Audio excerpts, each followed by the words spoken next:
प्रधानमंत्री नरेंद्र मोदी ने 24 फरवरी दिन सोमवार को बिहार के भागलपुर का दौरा किया। अब इस पर राज्य में सियासत हो रही है। पूर्णिया सांसद पप्पू यादव 25 फरवरी यानी मंगलवार को बिहार की राजधानी पटना पहुंचे। पटना एयरपोर्ट पर पप्पू यादव ने कहा कि कल प्रधानमंत्री आए और फिर बिहार को बेइज्जत करके चले गए। वह जब से सरकार में हैं उसके बारे में कुछ नहीं बोले। पप्पू यादव ने कहा कि इस बार सनातन के साथ अब आपने धोखा किया है, इसलिए जाइएगा। बिहार की परिप्रेक्ष्य में कुछ भी नहीं बोली। लालू यादव का डर दिखाकर कब तक सत्ता में बिहार में नीतीश कुमार के बगैर 7 जन्म में बीजेपी सत्ता में आ सकती है। नरेंद्र बाबू नीतीश कुमार को अपमानित किए। बेटा था आपका जो लाडला कह गए। पहले पूरे बिहार के डीएनए को गाली दिए और इस बार तो हद ही कर दिए, लाडला कह दिए। वही बिहार कांग्रेस के प्रभारी के बयान पर पप्पू यादव ने कहा कि जो प्रभारी कह रहे हैं उसका हम स्वागत करेंगे, जो वह बोलेंगे हम उनके साथ रहेंगे। प्रभारी के बोलने का मतलब है मेरे नेता का प्रतिनिधित्व करना। कांग्रेस बिहार का विकल्प होगा, आप देखते रहिए। 17 साल एनडीए और जो लोग राज किए हैं वो गलत फहमी में ना रहें। हमारे नेता महासचिव ने जो बात कही है हम उसका स्वागत करते हैं।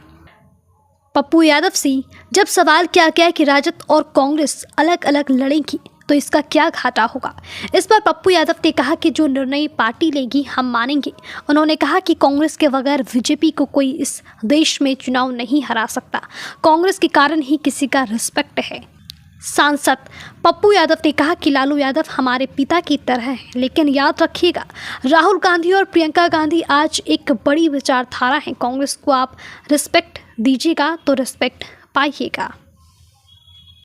किसानों के प्रधानमंत्री जी आए हैं, पहली बार भी आए, फिर चुनाव में आए और फिर बिहार को अपमान करके चले गए, बेइज्जत करके चले गए। उनके पास कोई सब्जेक्ट नहीं था।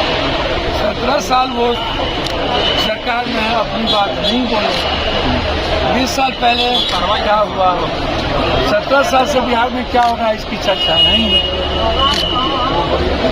उसके बाद आप सनातन राजनीति में आप अगले बार अयोध्या को जोड़े तो आप गए उधर बना रहे। इस बार सनातन के साथ किया है, शंकराचार्य को अपमानित किया है, हमारी आस्था को ठेस पहुंचाया है, भगवान को और सनातन को बेचा है।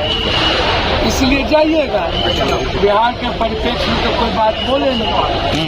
एमएसपी का क्या हुआ, 1.25 करोड़ लोग बिहार से बाहर मजदूरी करने जाते हैं। कब फैक्ट्री होगी, कब मधेपुर की दूध फैक्ट्री बनेगी, रक्सौल मुजफ्फरपुर भागलपुर की फैक्ट्री कब होगी, जमालपुर की 3 हिस्सा रेलवे की फैक्ट्री बंद हो गया, उसका क्या होगा, उस पर चर्चा हुई नहीं।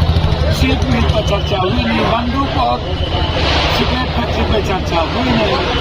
जरा आप उनको बताइए, आप पेपर मिल पे चर्चा किए नहीं, बंद पड़े फैक्ट्री पे चर्चा किए नहीं, विशेष राज पे किए नहीं, तो आप किस पे किए? उन पे, जंगल राज पे।